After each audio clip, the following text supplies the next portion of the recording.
My aunt left me her $1 million estate, but the family hid the will, so I hired a forensic expert, and the document they found in the news of Aunt Clara's passing came on a rainy Tuesday afternoon, a phone call that felt like the world had shifted on its axis. She hadn't been just an aunt. She had been my kindred spirit, the one person in our sprawling, often superficial family who valued vintage typewriters, well-loved books, and the quiet company of stray cats over gossip and material showmanship.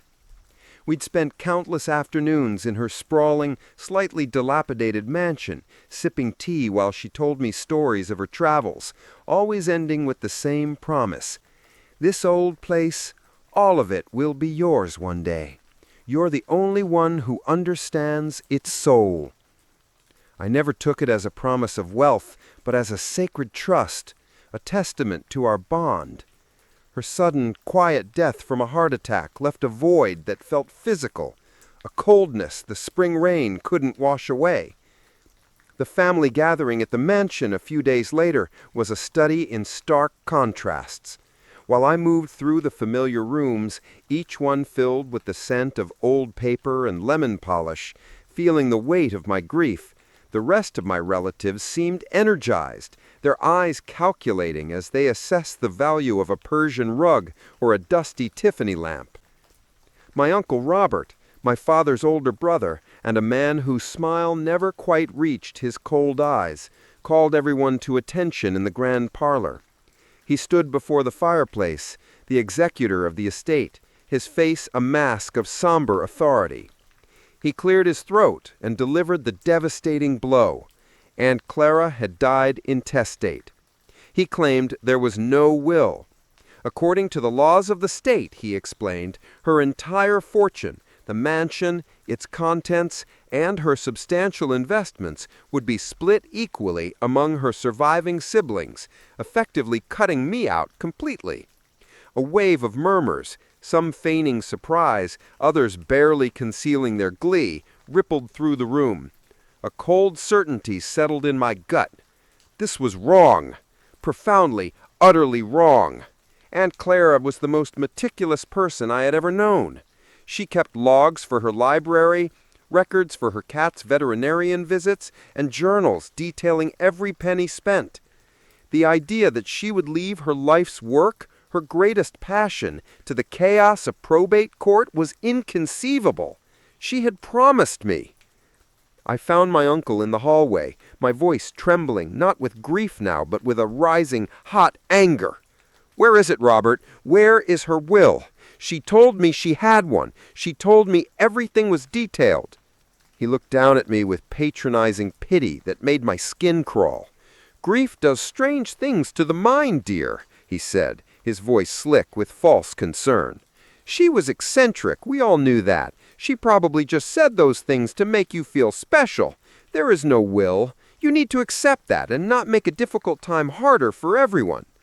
When I refused to drop it, his mask slipped. His eyes turned hard. "Stop being a greedy, grasping child," he hissed. And the next day I discovered the locks on the mansion had been changed. Their cruelty was the catalyst. They had mistaken my grief for weakness, my love for my aunt for avarice. I would not let them erase her final wishes. Using the small savings I had, I hired Dr. Alina Evans, a forensic document specialist with a reputation for unraveling the most complex of inheritance frauds. She was a woman in her 60s with sharp eyes and a no-nonsense demeanor, and she listened to my story without a hint of skepticism. While the rest of the family descended on the mansion like vultures, holding a garish estate sale to divide her cherished belongings, Dr. Evans and I began our own covert investigation. We started in the Public Records Office, finding nothing, then moved to the mansion itself, gaining access when the family was at a celebratory dinner. We turned the place upside down for days.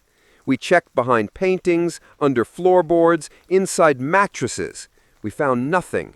Despair began to creep in.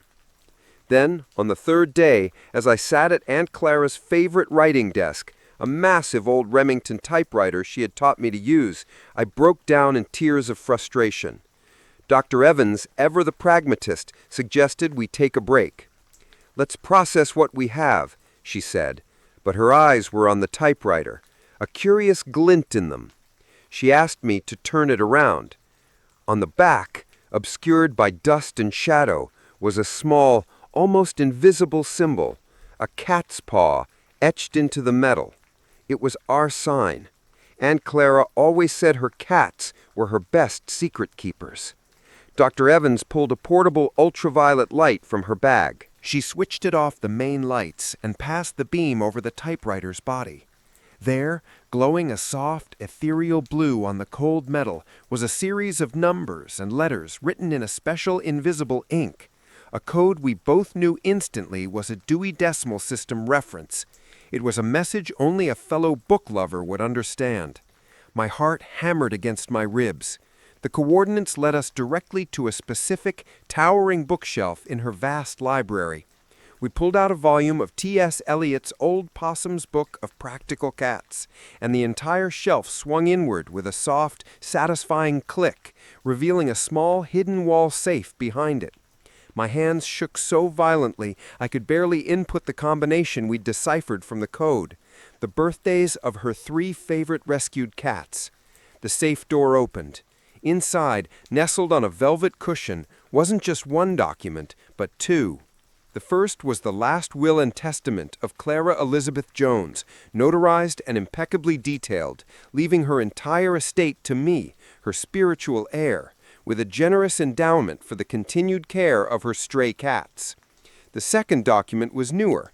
It was a signed and notarized affidavit from her personal physician and her longtime lawyer. It stated that 3 weeks prior to her death, my Uncle Robert had been discovered attempting to coerce a heavily medicated Aunt Clara into signing a new will that left everything to him. Beneath these damning legal documents was a simple piece of her familiar stationery covered in her elegant handwriting. It read, "My dearest, if you are reading this, they have hidden the first will. They have shown their true colors.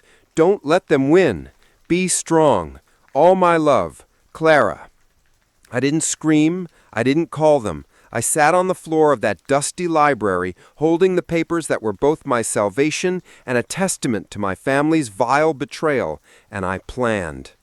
I waited for the formal meeting in my uncle's lawyer's plush oak-paneled office, where the family had gathered to formally agree to the division of the spoils.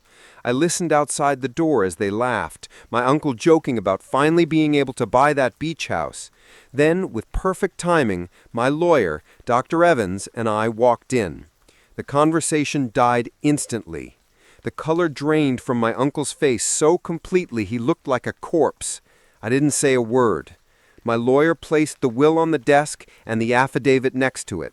He asked the family lawyer to read it aloud. As the words filled the room, detailing the inheritance and then the attempted coercion, the smugness in the room curdled into shock, then into silent, terrified horror. The final masterful twist was in a clause I hadn't even noticed at first. Aunt Clara's will included a powerful in terrorem, or no contest clause. It stated that any beneficiary who challenged the will's validity would be immediately disinherited, their share divided among the remaining beneficiaries. In his arrogant greed, my uncle, certain his destruction of the original will was complete, had already paid his lawyer a retainer to formally contest any claim I might try to make later. By merely preparing that challenge, he had triggered the clause. He wasn't just caught, he was utterly defeated by his own avarice. He lost not only the inheritance he had stolen, but also his own rightful share, which was now transferred to me. The police were called regarding the affidavit and the attempted coercion. The mansion, its contents, and the fortune were all legally mine. The family, exposed and humiliated, never spoke to me again. Their silence was a gift. I honored Aunt Clara's wishes to the letter. The mansion became the Clara Jones Sanctuary for Stray Cats, a thriving, loving home for dozens of animals. I lived there too, surrounded by the ghosts of typewriter keys and purring contentment. the millions of purs, a far richer inheritance than any of them could ever have understood. They had wanted a payout. I had, thanks to a hidden will and a forensic light, finally gotten my rightful home.